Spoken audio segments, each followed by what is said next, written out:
companies in the future really need to be considering a hybrid talent model as a strategy. A hybrid talent model meaning the blending of external resources and internal resources that both bring specific perspectives that allow the team to operate way better by getting the best of both worlds. An in-house team is going to bring company strategy, cross-functional relationships and working, understanding the customer, understanding the market, executing against core priorities. Internal teams are great at doing all those things. But an external firm is going to bring intellectual property, benchmarks, best practices, the experience of solving that problem or implementing that initiative at hundreds of companies, what worked, what didn't, why they failed, what good looks like, all those things that an in-house team just doesn't have the perspective to be able to see.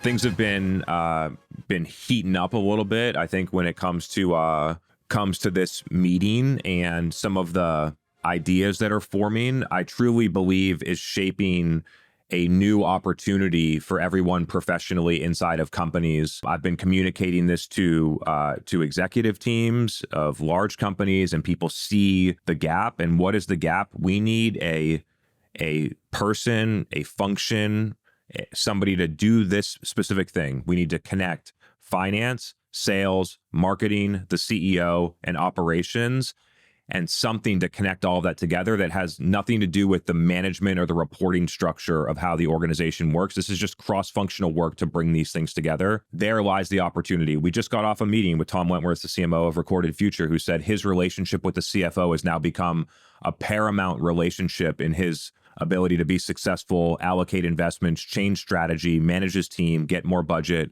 all of those things between marketing and the CFO. And his connection point at his company was actually an FP&A team that was dedicated to working specifically with marketing. That solution gives you one angle of finance, but I think somebody that's been able to, from the go-to-market perspective, to be able to come in and sit in that role has a much more effective way to consult and bring those functions together based on the experience of go-to-market. So we're going to continue to see this evolve. I will reiterate again, I see people that just, instead of calling themselves the chief marketing officer, they're calling themselves the chief go-to-market officer. That is not what we're talking about here. This is not a rebranding of marketing. This is an entirely new discipline cross-functionally across all these things that operate at an executive level. Today, I'm just going to share a couple of core things. I've been having 2025 planning conversations on how we're going to allocate the $20 million marketing budget that are happening at the CEO, CFO level. And there's been some things that I've been mentioning that have been landing that people are receiving. And I just wanted to share a couple of those things with all of you. The first one, if I spend a lot of time thinking about all the companies that we've been working with, there was a company recently where I reported to them that out of all the companies that we've analyzed and worked with over the past 12 or more months, that they were in the bottom 10th percentile of their ability to use data to make strategic decisions. And that was delivered to a CEO and a CFO. And to be able to take that as an executive and say, we are really underperforming in this specific area, we need to do something to fix it. I think being able to have the percentile and the gauge of where you sit amongst peers, I think is a really important position for executives. And the initial solution for any company that gets this type of feedback is we have a RevOps team. They will work on fixing it. And I had to deliver the honest, unfortunate news yesterday to these executives that their internal RevOps team is not going to get this done. They will not. And the explanation is that it's actually not about the talent or the capability of that function that dictates whether or not they're going to be able to do it. It is that RevOps teams do not have an architecture. They do not have a roadmap. They do not have definition around what they're building towards. And so every single project is ad hoc and random and don't build into a larger vision over a 2, 3, 5 year period of time. And when we put our RevOps team in that situation, we are taking an operational resource, but we're making them responsible for effectively product development, developing a product. When we make a software product, we have to at least have an idea of what that product is going to do 3 years from now to be able to build a roadmap. And in the RevOps department, we do not have that vision over a long period of time about what it's going to look like. So the path of how we get there is very random, prone to mistakes, prone to reinventing the wheel and things like that. And so the core issue in operations across the entire go-to-market today is that we do not have an architecture or a framework or a roadmap about what we're building, and an internal team is not going to get you there. So I thought that was an interesting insight. A lot of people agree with that. It then led me to the next part, which I think is a something that I've been talking about for a while, but I think it's dramatically emerging right now, that companies in the future really need to be considering a hybrid talent model as a strategy. A hybrid talent model, meaning the blending of external resources and internal resources that both bring specific perspectives that allow the team to operate way better by getting the best of both worlds. An in-house team is going to bring company strategy, cross-functional relationships and working, understanding the customer, understanding the market, executing against core priorities. Internal teams are great at doing all those things. But an external firm is going to bring intellectual property, benchmarks, best practices, the experience of solving that problem or implementing that initiative at hundreds of companies, what worked, what didn't, why they failed, what good looks like, all those things that an in-house team just doesn't have the perspective to be able to see. And so we've been analyzing a lot of companies' data inside of the go-to-market budget overall, CSAM, account management, things like that. Most B2B companies spend less than 5% of the total budget on external consultants, agencies, freelancers, talent like that. And they miss all of those key benefits of what an external view brings into your company. For operations, I feel it's definitely needed. I think we need an architecture or roadmap, people that have done it before that can then work with operations teams to get it done. I think there's huge values in marketing, whether that comes from advertising or analytics or different places like that. Sales has been doing it with sales trainers and things like that for a long time, but I think we need a different level of firm that's more than just philosophical sales training that's assisting with sales. AM, CS is in a similar place. And so for people to just consider the idea of how we could blend internal and external talent to get that stuff done, I think is a message that CEOs and CFOs have been receiving. There was a hot, some people will call this a hot take, that I've been sharing. And to this point, I am pretty sure that I believe it. And the hot take is that you should be able to clearly know and clearly determine whether your marketing is working without ever looking at attribution and ever discussing attribution. The way that you get there is by looking at business metrics, and then you break them down. So you start with growth rate, sales and marketing percentage of net new ARR, and then you break it down and you look at how much we spend on marketing, aka how much money are we deploying to create pipeline if you combine that with SDRs.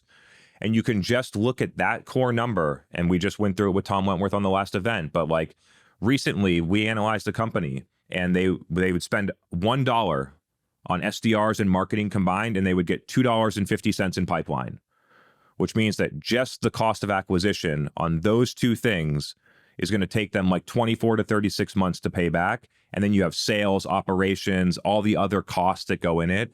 And the math just doesn't work. And if you're in that level and you're at $2.50 and you need to get to $10, there is a massive gap there. And just by looking at that, not looking at Google Ads attribution or a W shape or anything like that, the simple thing is we spend too much money on marketing and we do not get enough in pipeline. Therefore, our marketing cannot possibly be working. Conversely, if you then took that stuff and you made changes to that allocation, you cut your Google ads, you invested in new programs, you did this thing, you made these different changes, and then next quarter you went from $2.50 in pipe, and now you're at $4, almost doubling the efficiency or the ROI of your marketing in one single quarter.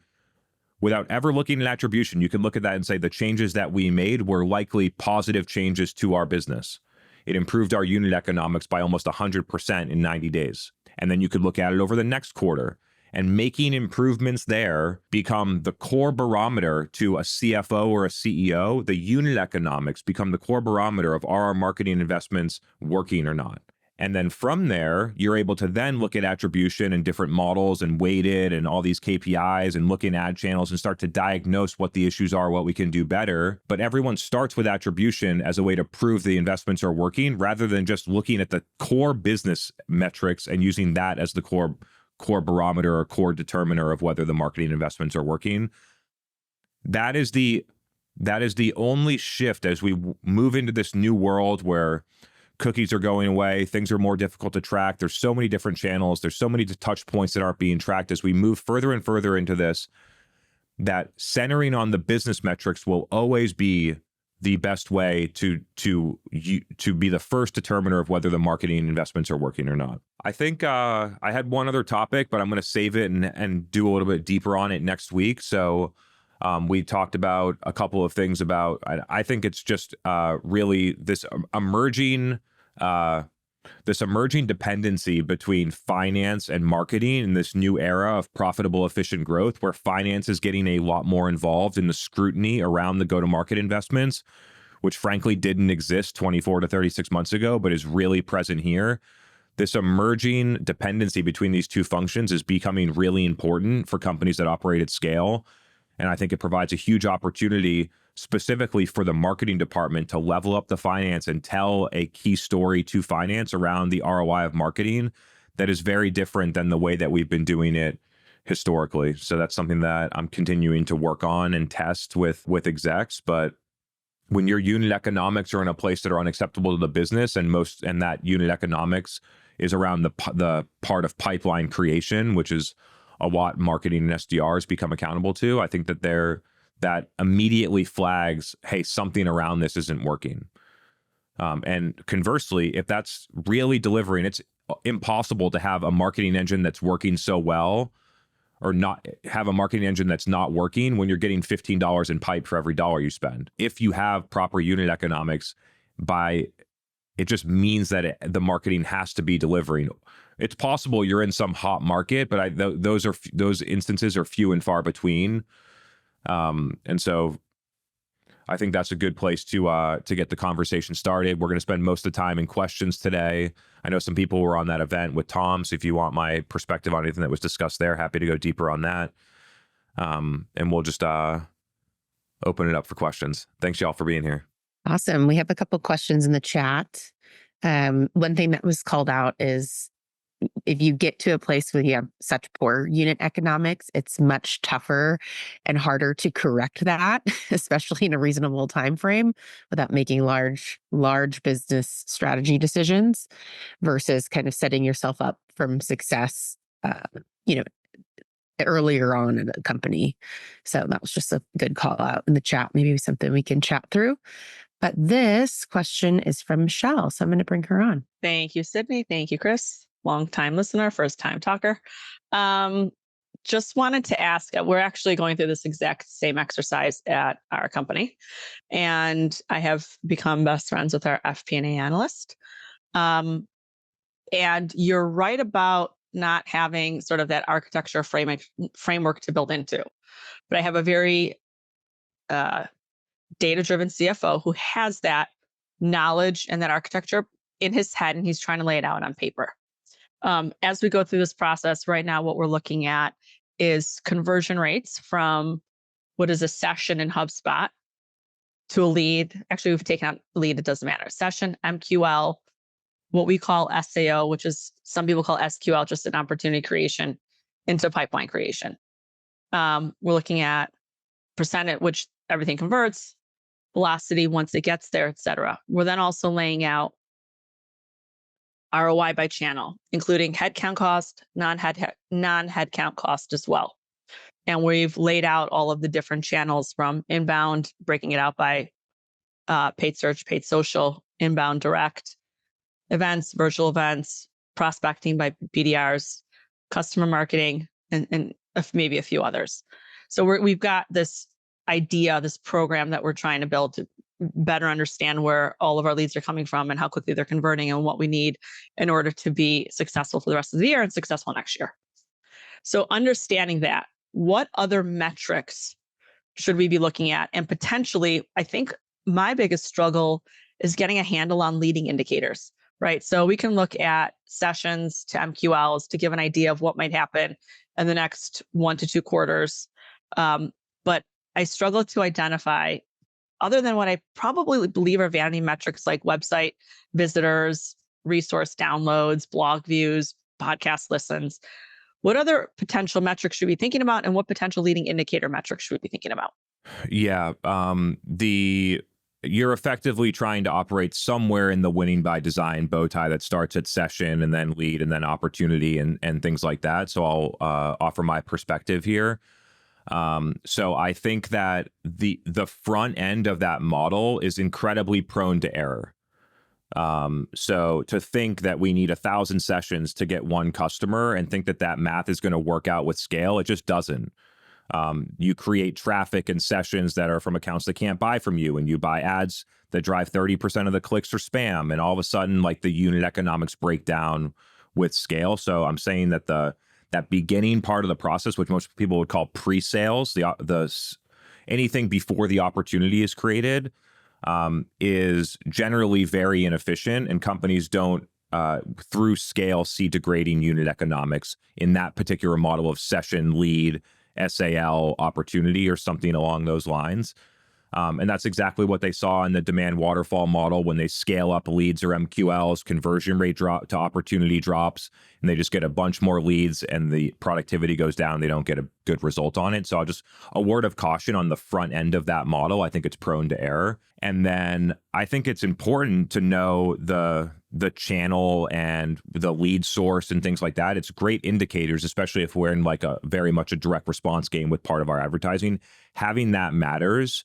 But I think a lot of times marketing leaders specifically lose sight of the bigger picture, being so stuck in the channel by channel metrics that when you look at it blended all together, that we're spending $10 million in marketing and we're not getting enough pipeline to justify that investment, but we're channel by channel, we can start to string it together and look at different things. So I think having a bigger picture view along with the detailed view and prioritizing the bigger picture is one thing. From a leading indicator perspective, I have just, it's not exactly like a leading indicator, but in an engine that is operating and running, the leading indicator should be qualified pipe at the stage your team wins greater than 25%.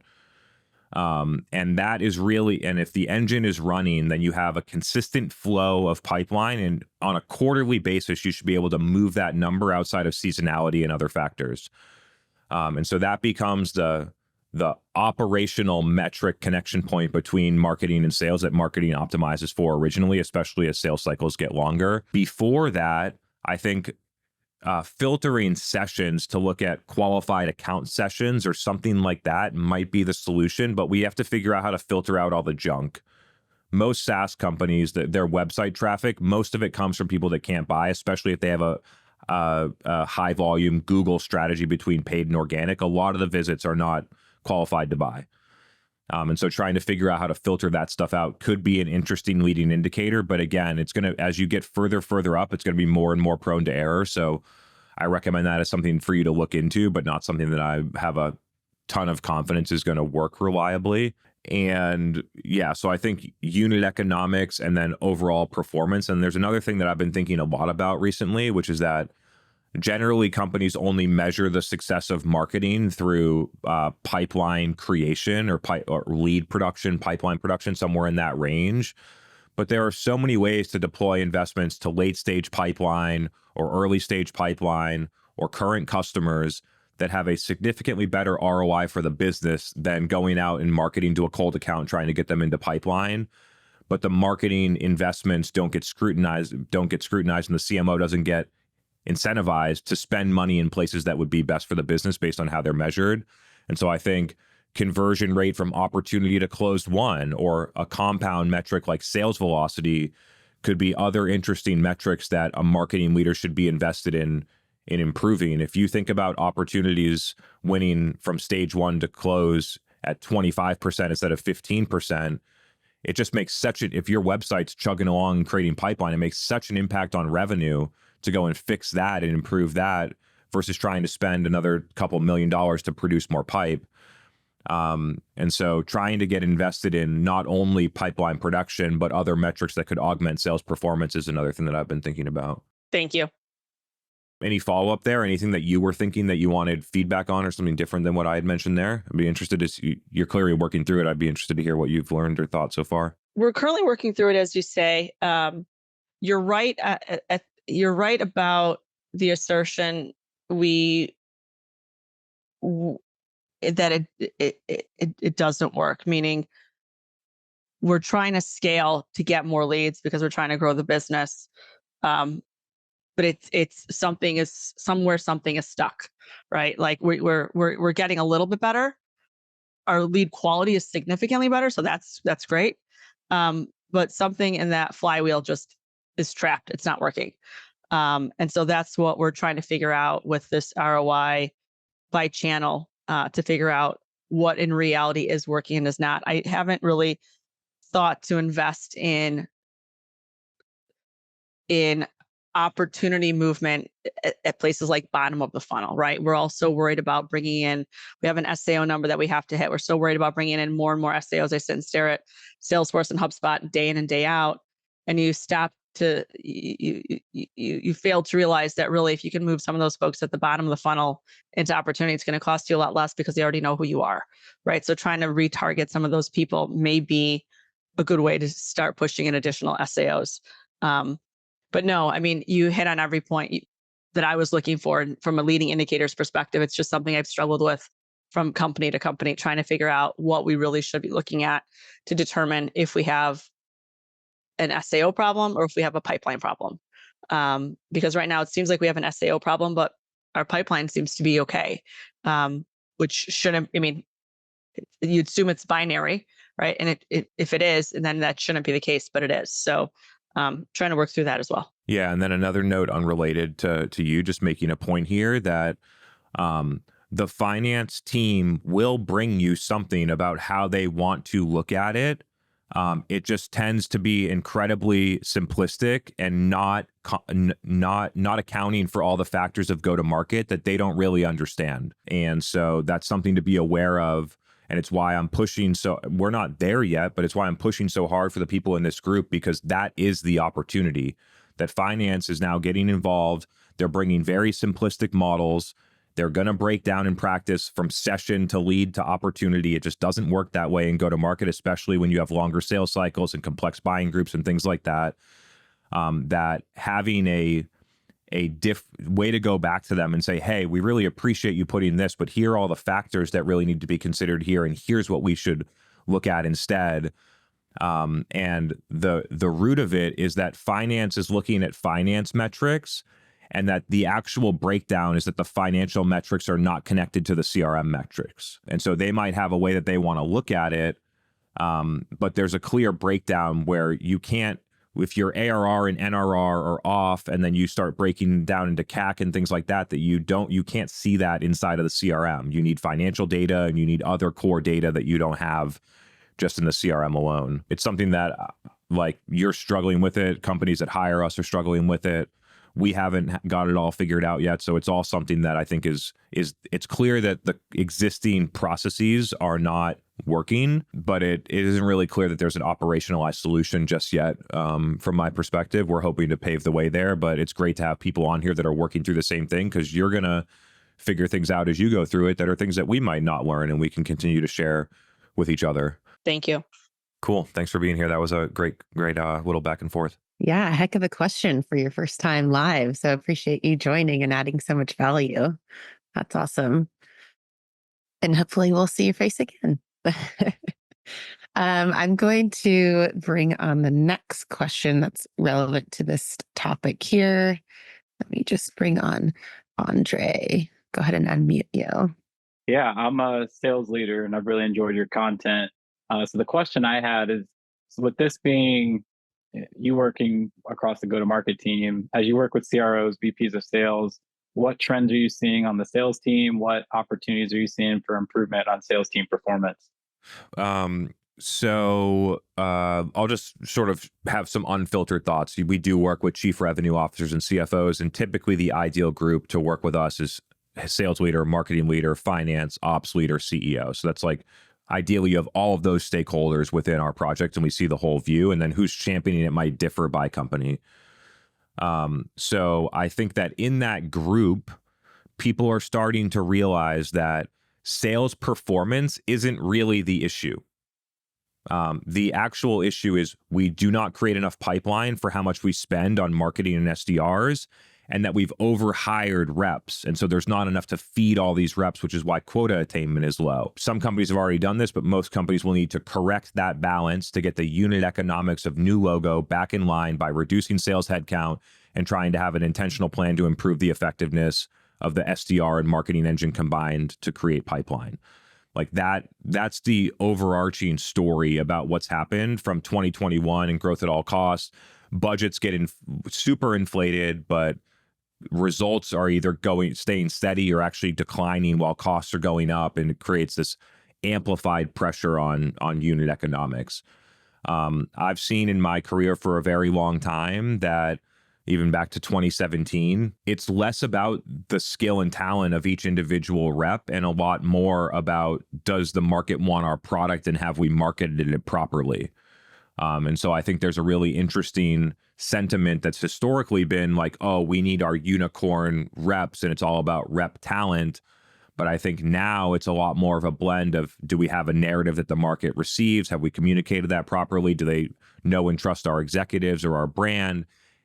And then you have the actual sales performance and getting that deal closed. I think that chief revenue officers do not have the appropriate data to connect the pre-sales process with the sales process. And there's massive inefficiencies from lead to opportunity where you got a bunch of people doing a bunch of stuff and you can't really see anything with any granularity. I think there's a lot of drop-offs between, working a lead, booking a meeting, the meeting got canceled, rescheduling the meeting, actually holding the demo, becoming qualified, like all that steps in the process. There's just a lot of mess and a lack of data about where is the actual issue that we can optimize for. I think most sales leaders are recognizing that the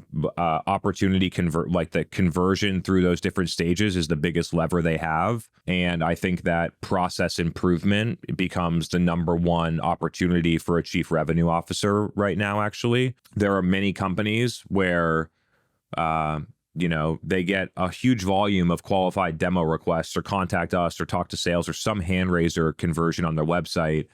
And then out of all of those qualified hand raisers, 1 out of 100 will become a customer, or 2 out of 100. And that a chief revenue officer seeing the data and seeing, wow, and if it just was not 2 out of 100 and it was 5 out of 100, which is the low end of a benchmark to convert, I would hit my plan for next year just by fixing that. And so I think those are some interesting sentiments. I think that chief revenue officers are recognizing how important pipeline production is and are getting more involved and potentially sort of getting more involved in the marketing investments and marketing side, because they are starting to see that becomes the number one path to solving their growth issues. So I guess without really thinking about it in a structured way, those are some of the things that I have noticed recently, and be interested if there was other things that you're seeing or questions you have about those. No, I agree with all of that. I think the more as sales leaders we can get involved in that conversation and working with marketing leaders, that's been the biggest opportunity of growth for me. So I was just more curious, your perspective is you're talking across all the different functions if you're seeing something similar, but I agree, overstaffing, very low conversion rates on outbound.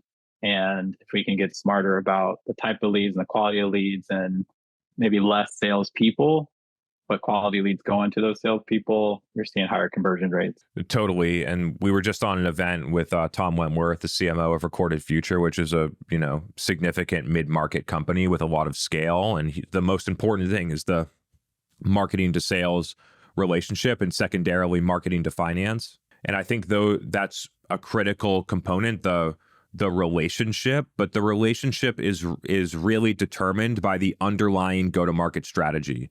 There's only so many coffees that you can do or be nice to one another or trying to be aligned philosophically. When the rubber meets the road, I think a lot of this breaks down because of lack of data, misalignment on metrics, misalignment on strategy that don't really have a lot to do with the core relationship. It's just the reasons why the working relationship breaks down. And I've seen there's been people that we've been consulting with that are like thinking about making a change, whether it's to the sales leader or to the marketing leader, or making a change like that. And it's been an interesting pattern for me to go back and recommend to a CEO that most of the time, I think it's actually a strategy problem, not a personnel problem. And that if you fix the strategy, then you have people that are capable of doing the job, but the strategy and the metrics and other things are getting in the way of these people being able to operate or do the job effectively. Time will tell as we play out some of those things that I've recommended to people over the next 6 to 12 months, whether it was the person or it was the strategy. But I think a lot of people come to the idea that this person doesn't work. And I think we should be thinking a lot more about our go-to-market machine doesn't work that this person plays in. I got a couple of DMs about how do you think about SDR ROI and whether or not to invest more in SDRs or less in SDRs. I think that B2B companies have historically looked departmentally between marketing, SDRs, sales, partner, account management, and looked at the budget and the results of that budget in a very direct ROI way. We have started to look at this in a very different way. Instead of looking at it by department, actually looking at each individual investment and saying, what was the goal of this investment? And then categorizing them that way against creating pipeline, closing new logos, expanding and renewing accounts, and looking at it in these big buckets where you might have sales, SDR, and marketing expenses blended into this, but we're looking at it in a different different dimension. Most of the investments to create pipeline are the SDR budget combined with the marketing investments, excluding customer marketing and pipeline marketing, which frankly for most companies isn't a lot of money. So it's basically the whole marketing budget. You put those two things together, then you have the investment of what's supposed to return to create pipeline for most companies. There's a one-off where the sales team sources 70% of the pipeline on their own, but for most companies, like marketing SDRs combined are the majority of pipeline production. And then when you combine that together, you can say we spent $10 million on these two functions combined, or these two investment areas combined, and we got 20 million in pipe back for a 2-to-1 ratio. The real ratio we need to be at is 10-to-1 to have profitable, efficient growth, where we have a 5 times lower ROI than we need to be. And that becomes the core of it's not whether the SDRs or marketing are working, it's whether our machine can create pipeline efficiently enough in the way that we've set it up and deployed investments today. And so then you can look at that. And I was having a conversation recently where they were like, well, the unit economics weren't too far off from what I just mentioned. It was $2.50, and they really need to get to $10, which is 4 times improvement in go-to-market efficiency on tens of millions of dollars in budget. You're just not going to get there in a short period of time. It's not possible. They were like, well, we've been thinking about just cutting the whole SDR team. And you can run the math and say, okay, if you cut the whole SDR team, you'll go from $2.50 to $3.50, but it still doesn't get you anywhere close to the $10 target that you need to be to have proper unit economics, which means that a lot of the marketing investments are being wasted or being deployed ineffectively. And so I guess to answer the question directly, when we think about SDR ROI, it is not about a single department. It's about the goal of all of these investments combined against creating pipeline. I think that's the major shift that if people made would see these things a lot more clearly. And then underneath that, we have to be looking at actual, for a sales-led motion where AEs are not doing a majority of the prospecting, in order to get an account in pipeline, you need both marketing and SDRs. You do. You need marketing to get people aware, ideally generate some type of signal, and then SDRs follow up and get that into a meeting, or you get an organic demo request and SDRs follow up and get that into a meeting. You actually need both of those things together to get the meeting that creates the pipeline. And so trying to segment off and say SDRs did this outbound and marketing did this inbound, I just don't think is the right conversation anymore. Every inbound lead also needs to be followed up and prospected by SDRs. And so how can we say that was just inbound and not look at it that way? And so I think we need to stop looking departmentally, look at this as a machine that has core processes, and SDRs and marketing, a majority of the budget there is deployed to create pipeline, and we would scrutinize against that objective. It's a very different way than how people look at it today. I've been challenging people a lot, and I said it in my opening statement. I've been challenging people a lot that if you didn't have any attribution and that was out of the conversation, then how would you evaluate the effectiveness of all of these investments at an executive level? And it would be using top level performance metrics that then tell you whether you're on or off track before you start looking at individual investments or attribution models. I think it's an entirely different way of looking at things, whether you're a director of demand gen or a CFO. I think it just changes the conversation. Love it. That's super helpful for a lot of people. We're commenting in the chat about this. All right. We've got 3 questions queued up. So see if we can get through them with the rest of the time we have. I'm going to bring on Tristan next. Hey, Chris. So I work with a lot with B2B service-based companies who are relying on us as an agency to help them with everything from brand, marketing, content strategy, plus the execution side. So mostly we focused on content marketing with SME-led thought leadership from an organic and paid perspective on LinkedIn, doing ABM efforts. Some of our clients use Bomboro data, so we leverage that for in-market accounts. But there's a lot of skepticism because most deals happen in the commercial real estate industry from existing relationships. This can work for a while because most of the deals can be quite large. But I know that y'all mostly talk about like B2B SaaS companies, and so I might be a fish out of water here talking from the B2B service-based side. You can let me know if I'm wrong on that, but really my question is, what direction would you generally take for a go-to-market strategy that's profitable and effective for B2B service-based companies, since we do have a lot of influence with the executive team, sales, and the marketing decisions that are made?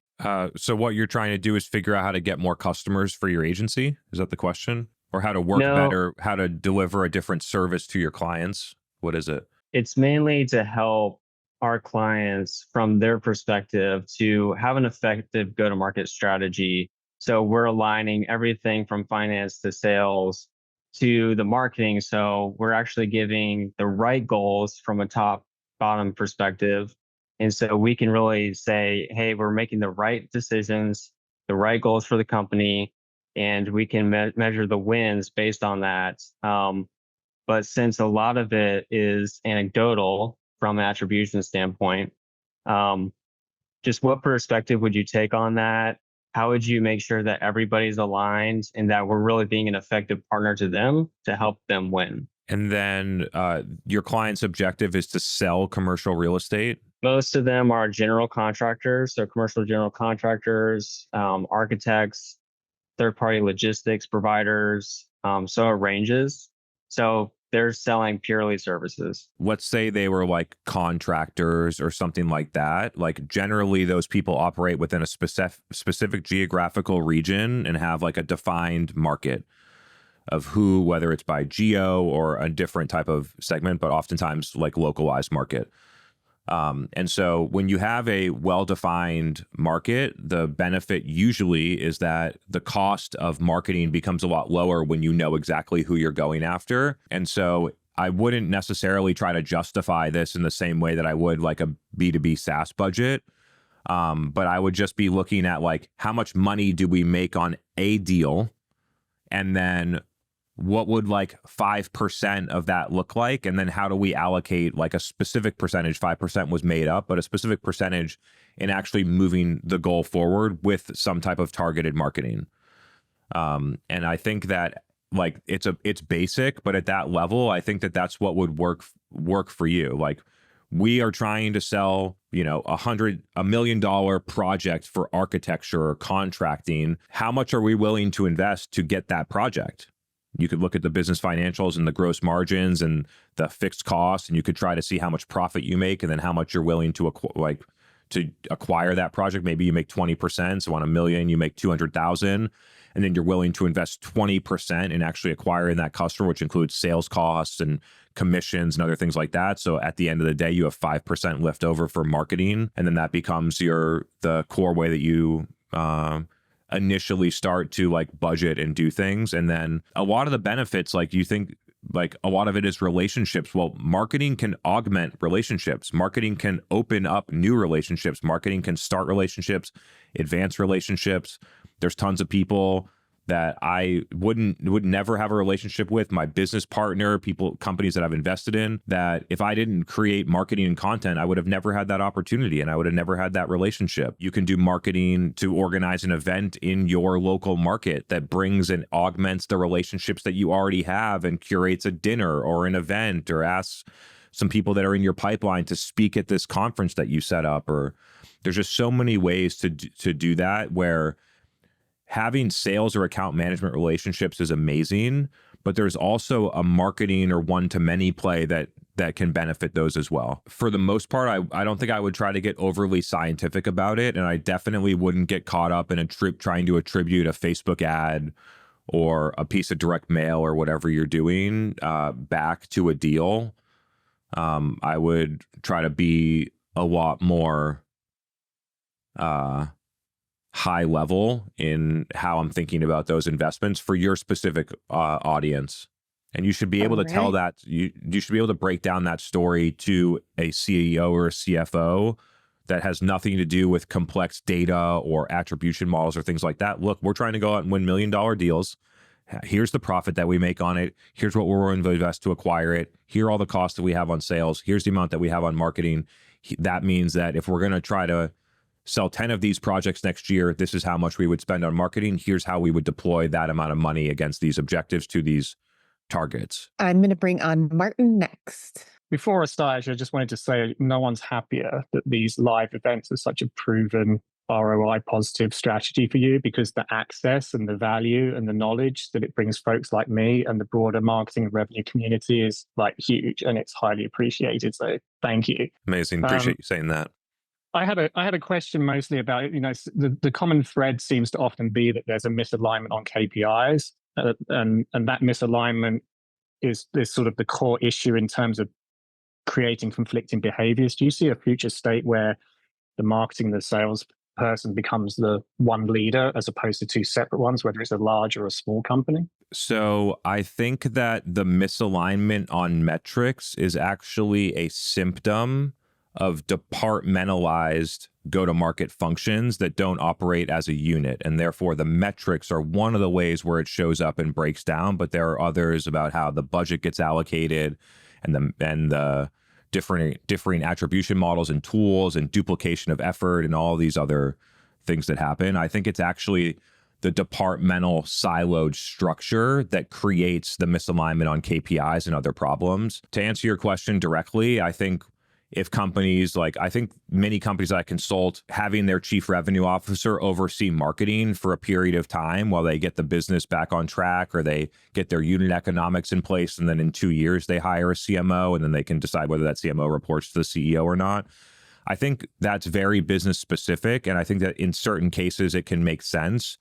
I think when you're operating at scale and you have an effective go-to-market, that the person that leads marketing should report to the CEO, and the person that leads the revenue number and sales should also report to the CEO. I think that for certain periods of time, bringing that under one leader can make sense. But I think in an ideal state, you have two people that are doing two very different jobs, that have very different objectives, that very different backgrounds and skills, that those two people should be able to operate together, and that the system in which they operate in is actually the issue that needs to be resolved.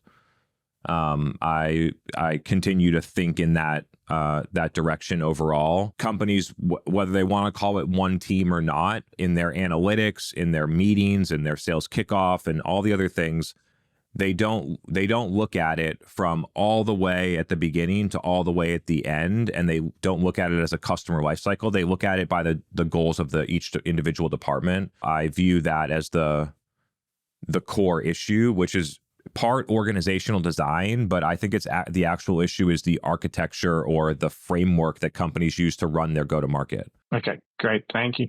Happy to help. Thanks for being here. All right. I think we're going to end the show with the famous David. The infamous David. Hi.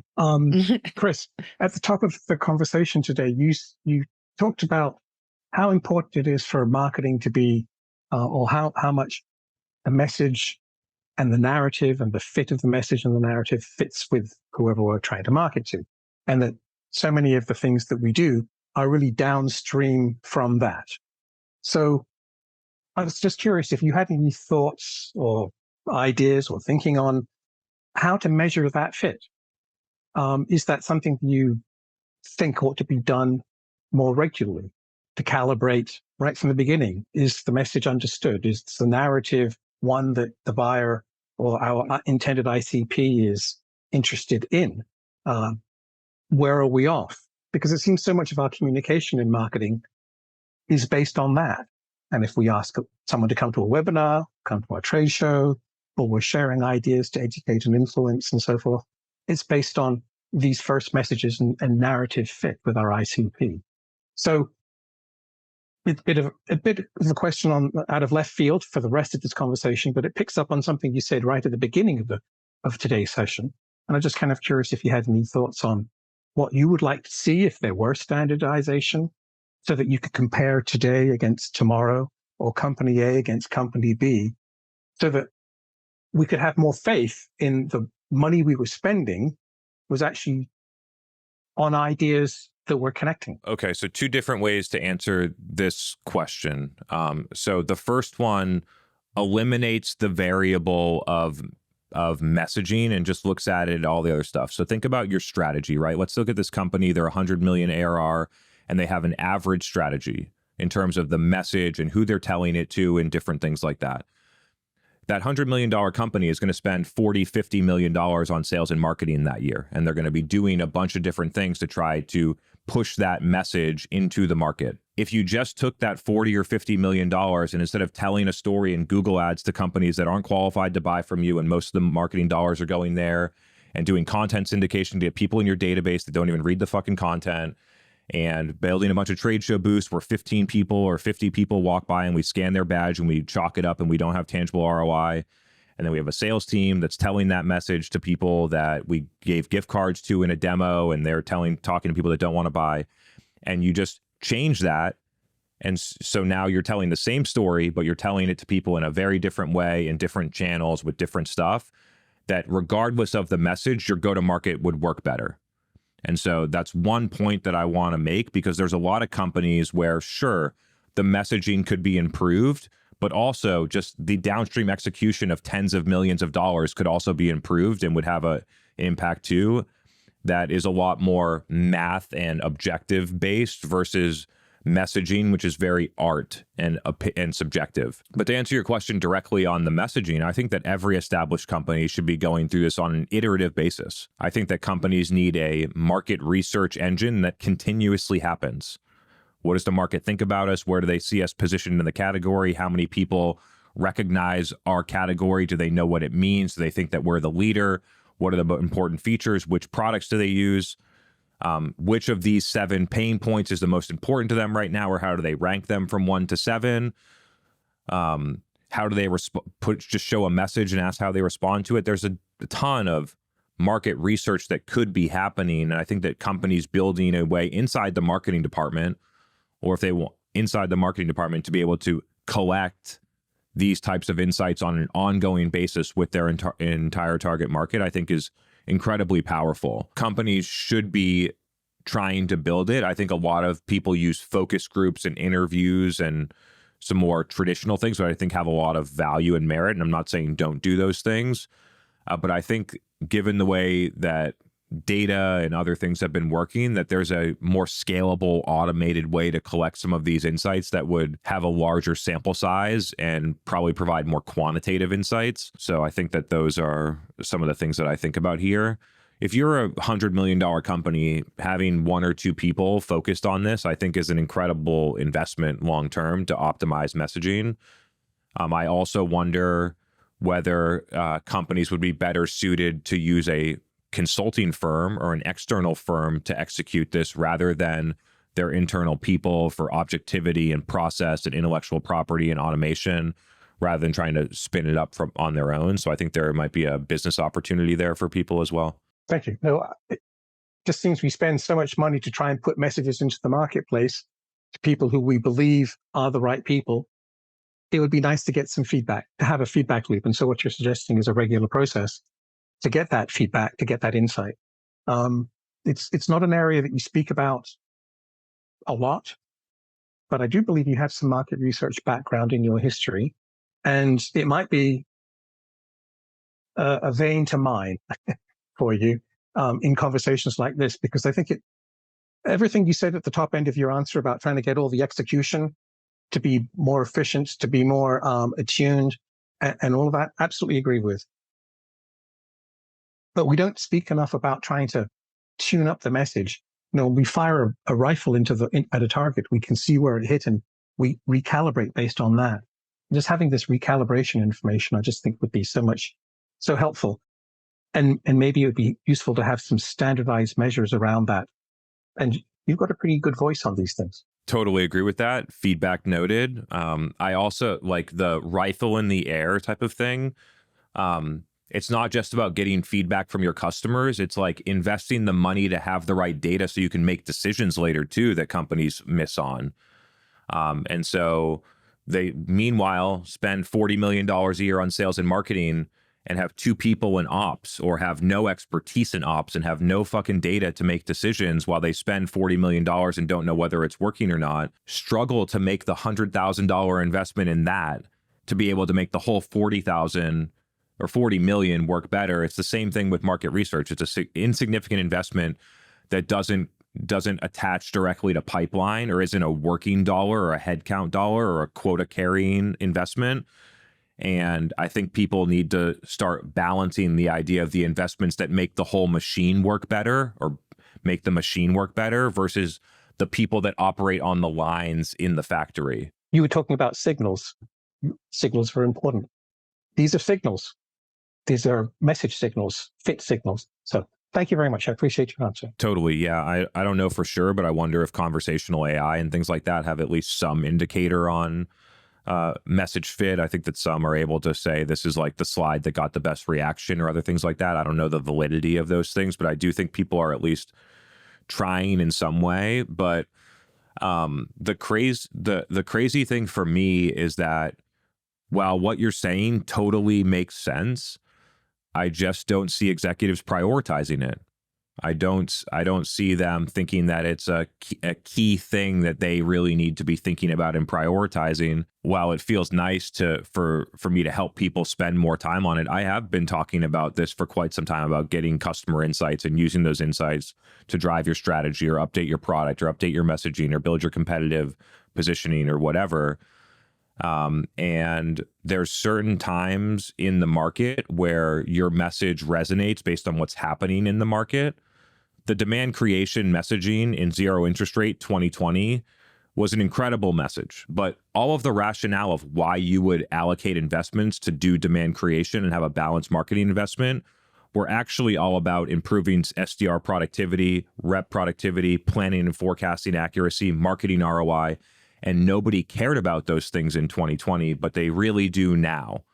And so sometimes it's more about the timing of the message than the message itself, which is an interesting other variable in play. Yes, thank you. Thanks for being here. Appreciate your questions and challenging us to go in new directions. So thank you for that feedback. Appreciate you all being here. We're going to close out.